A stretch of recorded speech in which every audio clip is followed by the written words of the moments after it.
zaho Alleluia muri aka gatabo nabyo birimo. Reka rero ngiye ku gice kindeba, ni igice cyo gutura igitambo kiva kuri nimero y'157 kigasoza kikagera kuri nimero 283. Aka gatabo katwibutsa yuko ibisanzwe byo birumvikana, ariko ibijya bitera urujijo ni wenda mu mutambagiro. Katwibutsa yuko amatorero aje mu mutambagiro yakirwa n'umusaseridoti imbere ya alitari mu mutuzo hirindwa akajagari, ndetse hakendwa nuko bishobora gutwara igihe kirekire. Icyo gihe umusaseridoti ashobora gutanga umugisha, hanyuma amaturo akareba ahandi hantu ashyirwa hatari kuri alitari, nk'uko bamwe bashobora cyangwa se babikora, kugira ngo hataba akajagari imbere ya alitari no kuri alitari nyirizina. Hanyuma hari n'imico imwe n'imwe mu gutura muri uwo mutambagiro, hamwe na hamwe usanga barimo gusobanurira Imana amaturo bazanye, bakayatangaho ibisobanuro, bakavugiraho amagambo, kandi Imana izi icyo wazanye ubundi. Nta magambo aravugirwa ku maturo cyangwa se ibisobanuro byayo. Yewe kagatabo katwibutsa ko nta no gutanga ituro ugamije kwibonekeza cyangwa se utegereje gushimwa, kuko uzashimwa n'Imana. Nanone nkuko umwepiskopi igeze kubikomozaho mu ntangiriro, igihe cyo gutura ntabwo igihe cy'ubukangurambaga bugenewe kwaka inkunga z'ibikorwa bya kiliziya. Biramutse bibaye ngombwa, kagatabo katubwira yuko byakorwa mu gihe cyo gusoza misa. Hanyuma hari igihe haba misa, hakabamo amatsinda menshi yo gukora umutambagiro. Icyo gihe biratinda, birumvikana.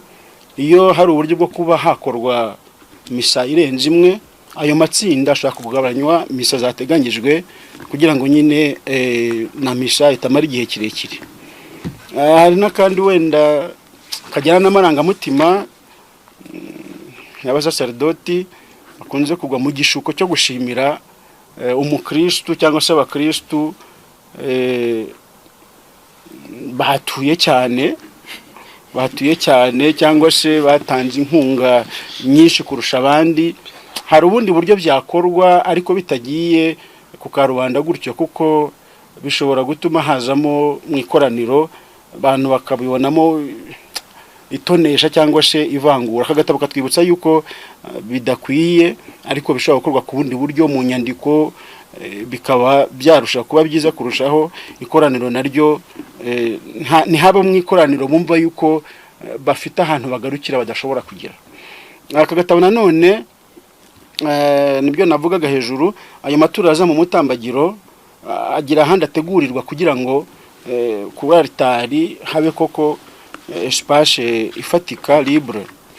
Hanyuma hari n'akandi kantu gakunze kuba, cyangwa se wenda kaba ahantu hamwe na hamwe, ugasanga wenda umusaseridoti niho wifatiye inkangara cyangwa se igikoresho cyabugenewe kugira ngo yakire ituro ry'abakirisitu. Ahangaha menya haba hatangiye kurenga. Kagatabo katwibutsa yuko ibyo ngibyo bidakwiye, ahubwo bikorwa n'abandi bantu bateganyijwe muri cya cyiciro nyine, ko buri mu bagize ikoraniro agomba gukora ibihuye n'icyiciro cye kugira ngo dusangire ubutumwa. Hari n'ikindi kagatabo katwibutsa, yewe kiri no mu myanzuro ya sinodi, yuko abakristo bagomba gutangarizwa ndetse no kubwirwa imikoreshereze y'ibyo baba batanze. Icyo nacyo kagatabo karabitwibutsa, kugira ngo bumve yuko ibyo bakora batabikorera umuntu, ahubwo bikorera kiliziya mu rusange. Ibyo bikorwa bakabona yuko bibafitiyemo, babigizemo uruhare. Kagatabo nanone katwibutsa uburyo amaturo ashyirwa kuri alitari. Bene mbere hari amaturo yibanze, umugati na divayi. Ayo ngayo ashyirwa ku nsasirwa gitambo, gitambo rero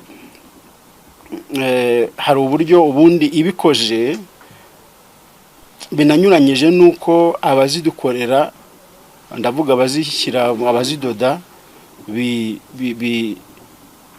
birasobanye. Agatabo katwibutsa yuko insasirwa gitambo igira ikimenyetso cy'umusaraba ku ruhande muri kimwe cya kabiri cyawo, aho kuba rwagati. Twebwe ababidukorera babishyira rwagati. Tukabisomera hano kuri nimero 172. Natubwira ati mu gushyira amaturo kuri alitari ni ngombwa rwose kuyashyira ku nsasirwa gitambo corporal, kandi ikaba ari nini bihagije ku buryo hatagira inkongoro ziterekwa hirya yayo. Igomba gusaswa yegerejwe ku ruhande rwa alitari rureba uhimbaza misa, kugira ngo hatagira hostia igwa hanze yayo. Insasirwa gitambo ikoze neza igira agasaraba ku ruhande muri kimwe cya kabiri cyayo, aho kuba rwagati muri yo. Akaba ari nako kerekera utura igitambo, kakanaterekwaho agasahani kariho umugati. Hanyuma amaturo ategurwa na padiri cyangwa se umudiyakoni. Nanone iyo hari umuhereza uri mu nzira yo kuba padiri, nawe ashobora gukora umurimo wo kuyategura. Biremewe nanone nubwo atari ibyo guha imbaraga, ko bishobora gutegurwa n'undi muntu ariko nawe wabyitoje cyangwa se ufite akamenyero. Ariko ibi ngiye ntabwo ari byo gushyigikirwa, kuko ababikora bagomba kuba bafitanye isano n'itura nyine n'igitambo cya Kristo nyirizina. Ikindi agatabo katwibutsa nuko imperezo zijyamo Eucharistia iyo zimaze gushyirwa ku nsasirwa gitambo corporal, zigomba kuba zifunguye, kereka iyo bidashoboka kubera bitewe n'ahantu haturiwe igitambo cy'Eucharistia. Kandi imifuniko yazo ntabwo ishyirwa kuri alitari, ahubwo ijyanwa ku ruhimbi kuri credence, aho kuba kuri alitari. Ikindi no kwirinda gusendereza inkongoro, kugira ngo twirinde impanuka zishobora kuba ku mubiri wa Kristo, byatuma umuyaga niba byakorewe hanze uzuka ukabigurukana, cyangwa se mu kutunganya icyo gikorwa hakaba hagira iziseseka zikagwa hasi.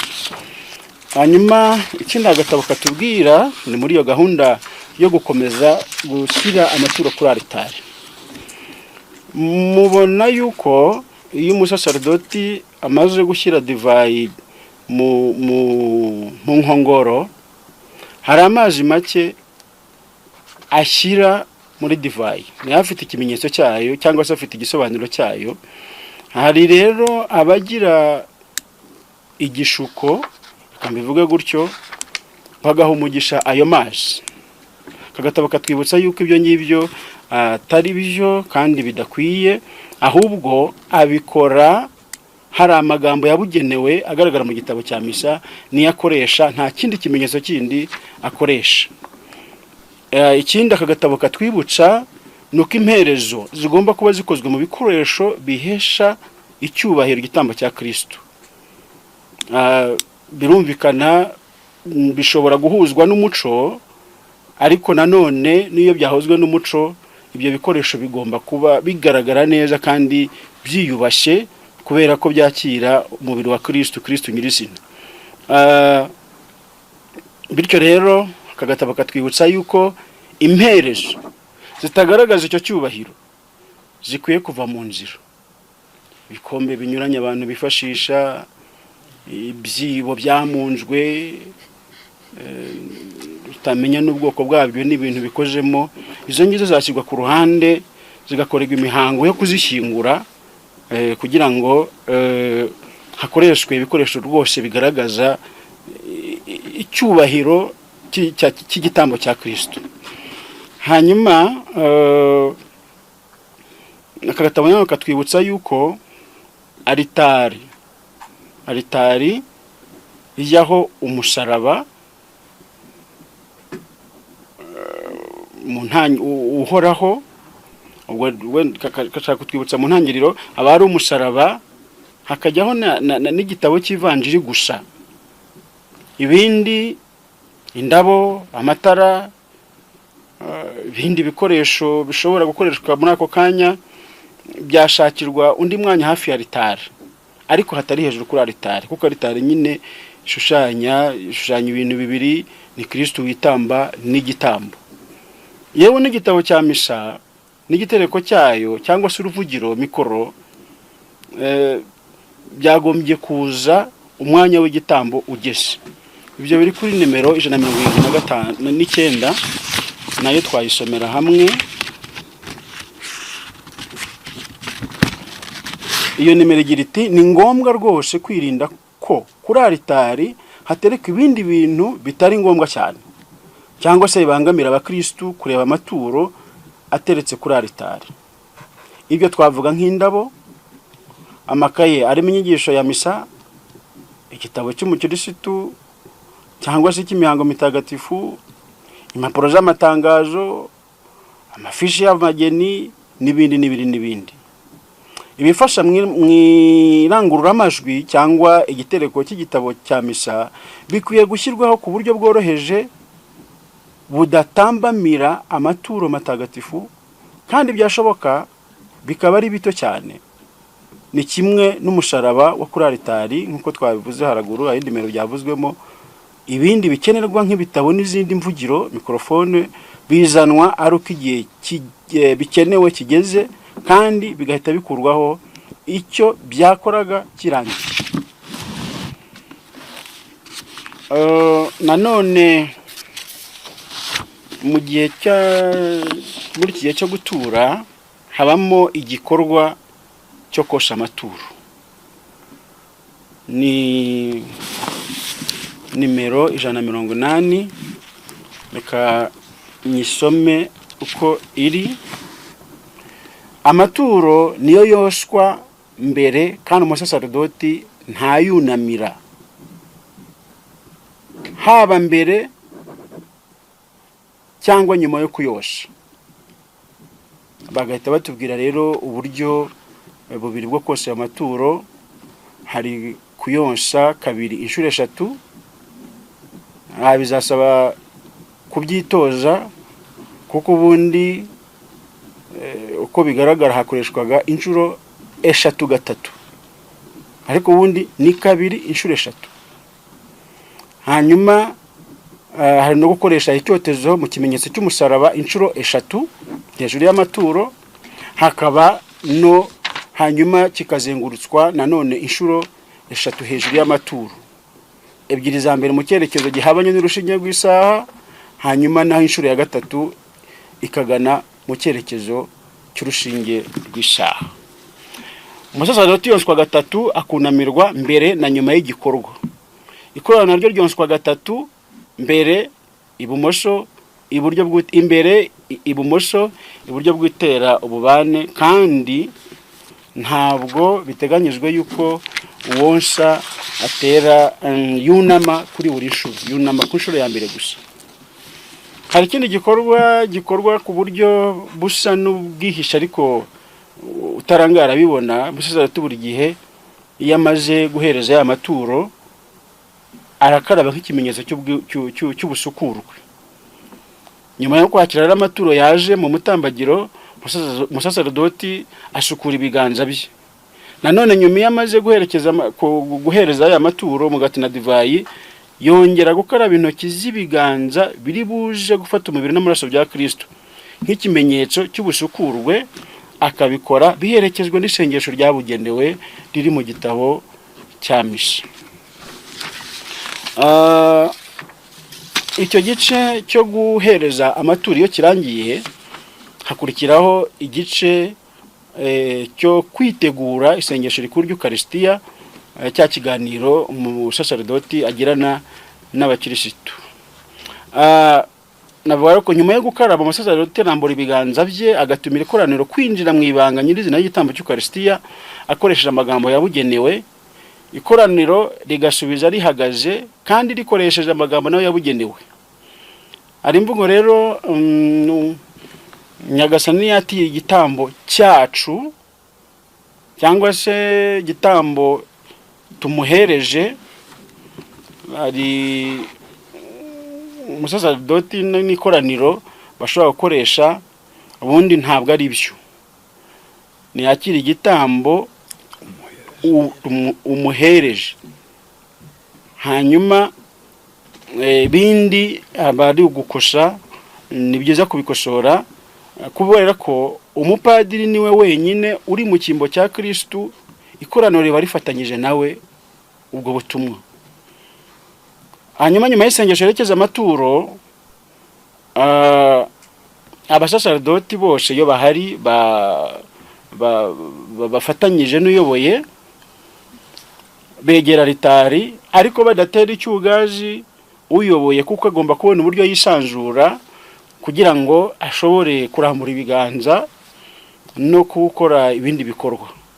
Byo rero kumwegera umuntu yavuga ko ari nko kumubuza uburenganzira cyangwa se kumubuza kwisanzura, bishobora kugeraho ko abantu bamuheza umwuka. Ntago ari byo.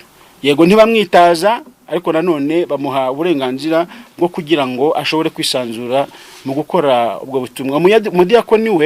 Umudiyakoni nyine akajya atanga umwanya, ntabwo azanga mwitsindagira iruhande nkuko bijya bigaragara hamwe na hamwe, akajya inyuma, akajya aje kumufasha kurambura impapuro za miseri ahageze, ariko ataje kumwitsindagira iruhande. Mu gihe cya konsekarasiyo, umudiyakoni apfukama inyuma y'abapadiri kugeza igihe icyo gikorwa kirangiriye, keretse iyo afite ikintu afashije umuyobozi. Icyo gihe ashobora kuba ari iruhande rwe, wenda amufashije nka mikrofone, uruvugiro, icyo gihe birashoboka. Ariko ubundi niba byose bitunganye, ashobora kuvuga ku buryo bufatika, umudiyakoni apfukama inyuma kugira ngo agaragaze icyo cyubahiro cyo kuramya Yezu mu Ukaristiya.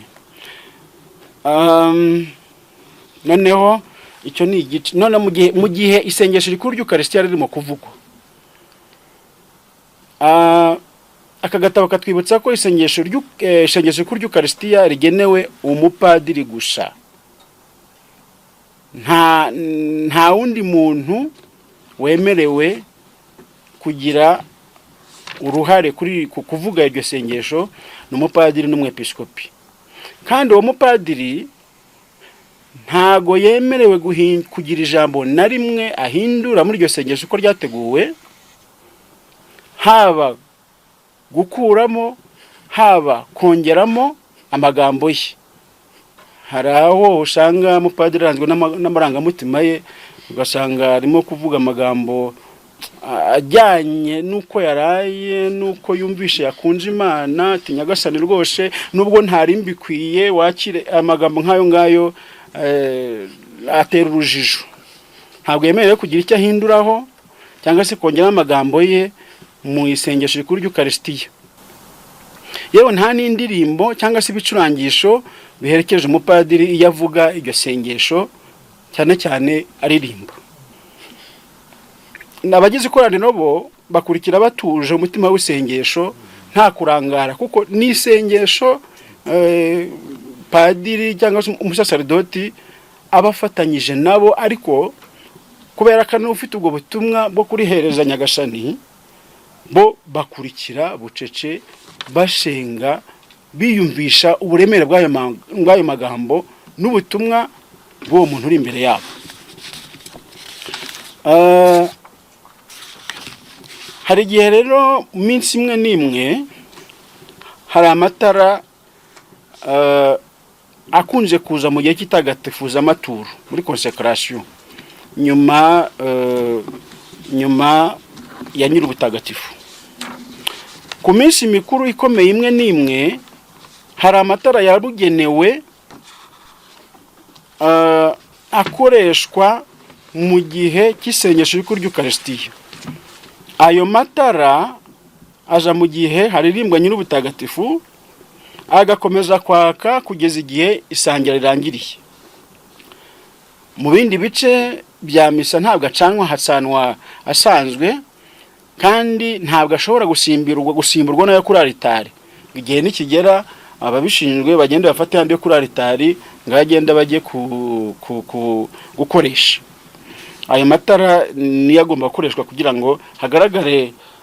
Igisobanuro cyayo nuko kera amatara ataraza, ayo matara kwari ukugira ngo ashobore kumurika kuri aritari, hanyuma abakristo babone ibirimo gukorerwa kuri aritari.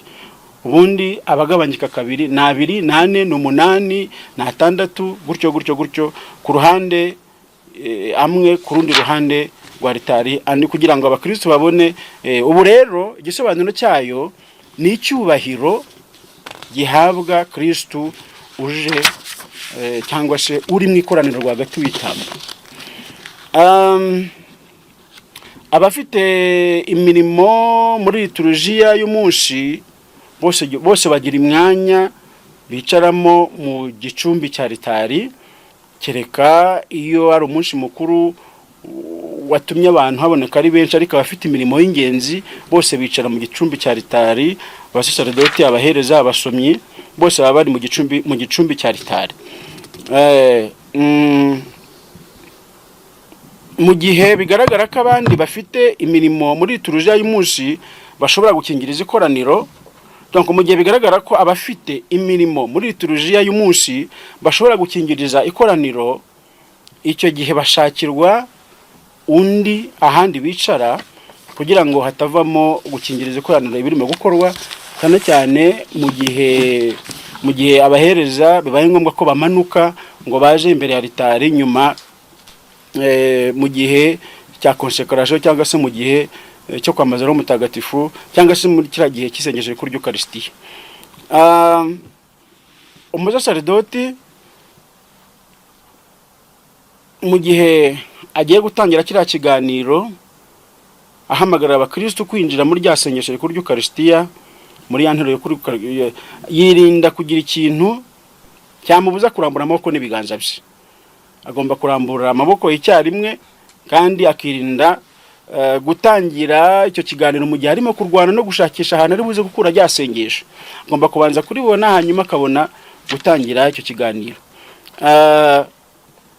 Iyo ari kumwe n'abasaserdoti bamufasha muri rya sengesho, kuvuga rya sengesho abakristo bakurikira bucece, abasaserdoti bandi birinda kumusumbya ijwi. Ijwi rya perezida niryo ryumvikana kurusha ayandi.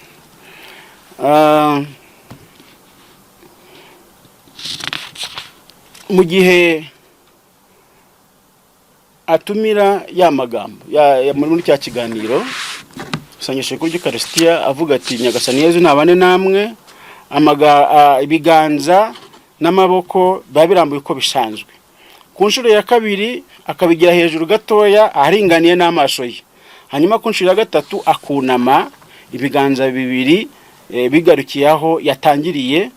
Ntabwo abibumba nk'uko bamwe bakunze kubikora, ahubwo akomeza buri gihe ibiganza birambuye n'amaboko kugeza igihe nyir'ubutagatifu irangiriye. Ngeze rero mu gice cyo kuzamura umugati na divayi. Icyo mvugaho ni kimwe gusa, nuko aka gatabo katwibutsa imwe mu migirire yasakaye yo gukoma amashyi. Ntibikwiye kuzamura umugati n'inkongoro n'ikiganza kimwe, bireba abasaserdoti bigomba kuza n'ikiganza kimwe. Ni ngombwa gukoresha ibiganza byombi. Umusaserdoti nanone ntagomba kuzenguruka mu mpande z'ikoraniro, kandi nta n'isengesho bwite rya padiri cyangwa se ikoraniro biteganyijwe. Ikindi, abakristo bagaragariza umwami Yezu bamuramya ku buryo bukwiye. Hari aho bakoma amashyi, bagomba kubikora ku buryo budahungabanya umutuzo w'isengesho. Hanyuma ikindi, aka gatabo katwibutsa inyibutso ifite amagambo yabugenewe. Iri ni iyobera rikomeye ry'ukwemera. Ashobora kuvugwa bisanzwe cyangwa se akaririmbwa. Muri uyu mwanya nta yindi ndirimbo, agatabo karabitwitsa, episkopi barabitwibutsa, nta yindi ndirimbo idahuye n'igikorwa remezo yemewe kuririmbwa uretse iyo inama y'Episkopi Gatolika bemeje. Abakristo basubiza bakurikije uko byateganyijwe. Urupfu rwawe turagwamamaza, tugahamya izuka ryawe. Hari aho bavuga bati ntabwo izuka rya Yesu turiramya. Hari aho bavuga ngo tukaramya izuka ryawe turariramya. Oya, ntabwo turiramya ahubwo turarihamya. Amagambo rero ari mu gitabo cya Miseri ni agomba gukurikizwa uko bikwiye. Hanyuma mu isengesho rikuru ry'Ukaristiya hari igice dusabira mu episkopi. Ubundi hakoreshwa izina rye ry'abatisimu. Nubwo yafite andi mazina menshi ajyanye n'ubutumwa bwe, hakoreshwa izina rye ry'abatisimu. Niryo rikoreshwa, niryo ibitabo bya liturujia byatugeneye. Iyo diyoseze ifite umwepiskopi uyobora by'agateganyo, nawe asabirwa ku buryo bumwe, naho iyo ntawe ifite ibango risabira umwepiskopi rirengagizwa. Ni kimwe niyo misa yabereye i Roma, cyangwa se wenda igihe turi mu cyunamo cy'uko papa yatabarutse, igibango rya papa turikuramo. Mu gisingizo cy'indundiro rero kivugwa na padiri gusa.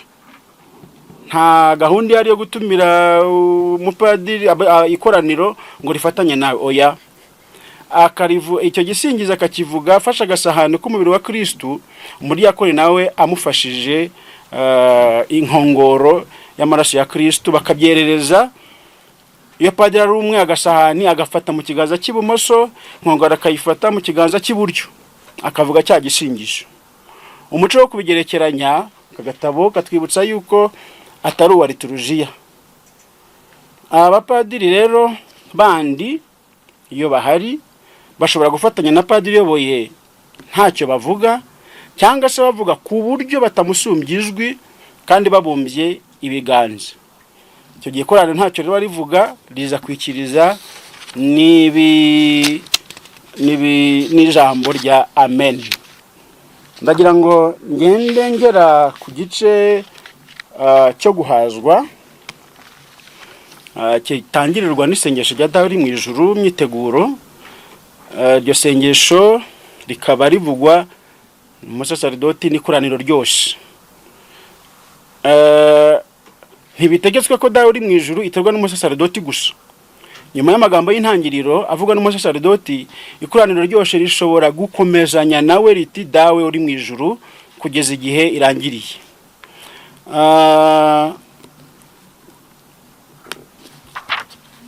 Hanyuma mu gihe cyo guhana amahoro, nta ndirimbo irata amahoro iteganyijwe. Ahubwo hakurikira kuko muri icyo gihe haba harimo n'igikorwa cyo kumanyura umugati, kandi akaba ari igikorwa ubundi cyagomye gukorwa ku buryo bugaragara, kigaherekezwa n'ikiriya gisingizo cya ntama w'Imana. Nta ndirimbo rero zirata amahoro cyangwa se ubwumvikane n'umubano mu bantu ritujiteganya mu gihe cyo guhana amahoro. Ababikora buryo baba barengera.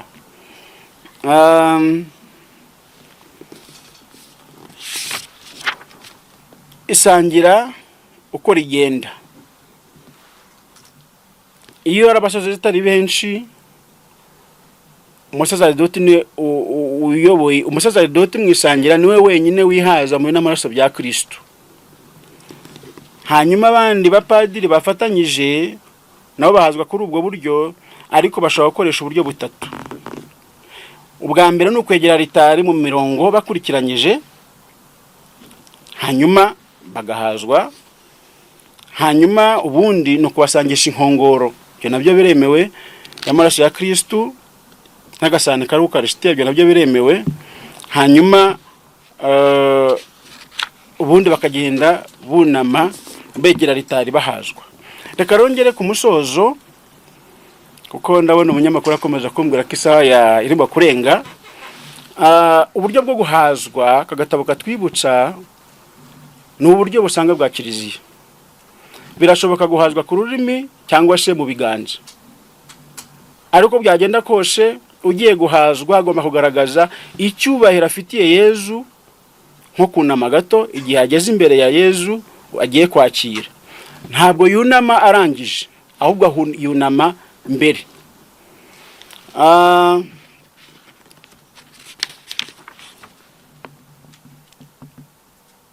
Ikindi, mu gihe umusaseridoti agiye guhazwa birarangiye, giye gushyira Eucharistia muri tabernakulo, bihere indirimbo yo guhazwa ntabwo ihagarara, irakomeza kugeza igihe icyo gikorwa kirangiriye. Hanyuma hakaba n'isengesho rya bucece. Ikindi, amatangazo. Kagatabo katwibutsa yuko amatangazo ntabwo avugirwa hatangarijwe ijambo ry'Imana, ahubwo agenerwa ahandi. Ibyo bijyana n'igihe habaye imihango yo gushyingura cyangwa se indi mihango ituma hari abantu bandi bafata ijambo mu gihe igitambo cy'ukasa kitari cyasozwa. Kandi akagatabo katwibutsa yuko amagambo n'amatangazo akwiye kuba magufi kugira ngo adatwara igihe kinini, bityo hakabamo kurambirwa. Muri make rero, mu isengesho ry'Eucharistia, isengesho ry'Eucharistia mu gihe cyo gutura, agatabo karatwibutsa umutuzo mbere na mbere, katwibutsa gukurikiza amabwiriza asanzweho, kandi tukabikurikira mu isengesho, no kugira ngo ibyo bintu bidufashe kwitagatifuza ndetse no guha Imana icyubahiro cyikwiye. Ndumva mu magambo make nahagarikira aho ngaho, ubundi wenda bindi bikaza gusobanurwa mu bibazo. Murakoze. Murakoze cyane abakurikiye Pacis TV, televiziyo nziza mu Rwanda. Turi mu kiganiro kiri kugana ku musozo, twateguriwe na komisiyo ya liturujia, ndetse mu ijambo ryayo ribivuga mu nyito yayo, kaba ari komisiyo ishinzwe imihango mitagatifu n'itangwa riboneye ry'amasakaramentu. Hakaba hamurikwa igitabo kivuga ngo duhimbaze misa uko bikwiriye. Kubera ko rero umwanya wacu watubanye muremure, tugomba no kugira indangagaciro zo kubahiriza igihe. Mwanya ibibazo byagombaga kubazwa n'abanyamakuru birabazwa n'ubundi muri za interview ziraza gukomeza. Ahubwo munyemerere dushimire cyane Nyicyo Musenyeri watugejejeho muri ku mugaragaro iki gitabo, ariko mu ijambo rye risoza akaba araza kutubwira ko niba iki gitabo kitangiye ku buntu, akatubwira uko abashaka bazajya bakibona, ndetse akanatubwira n'ubundi butumwa bwari kugira ngo tugane ku musozo w'iki kiganiro n'abanyamakuru. Nyicyo Musenyeri, umwanya ni wawe.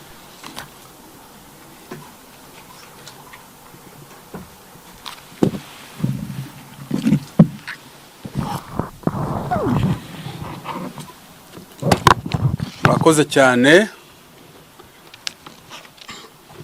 Mu gusoza rero ndagira ngo bashimire uyu mwanya mwiza mwaduhaye.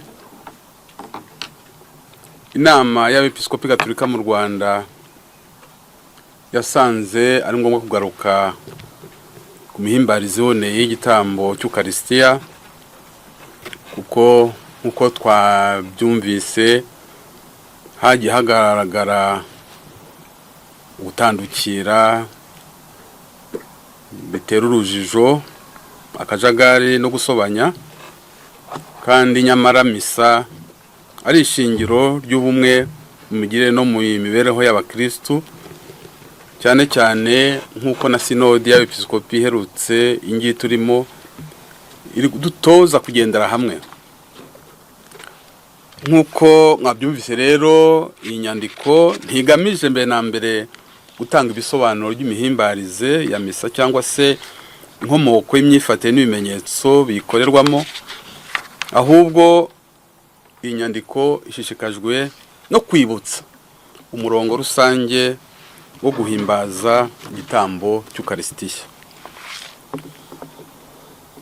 Iki gitabo rero kizadufasha ku ikubitiro gukosora imigirire idahwitse.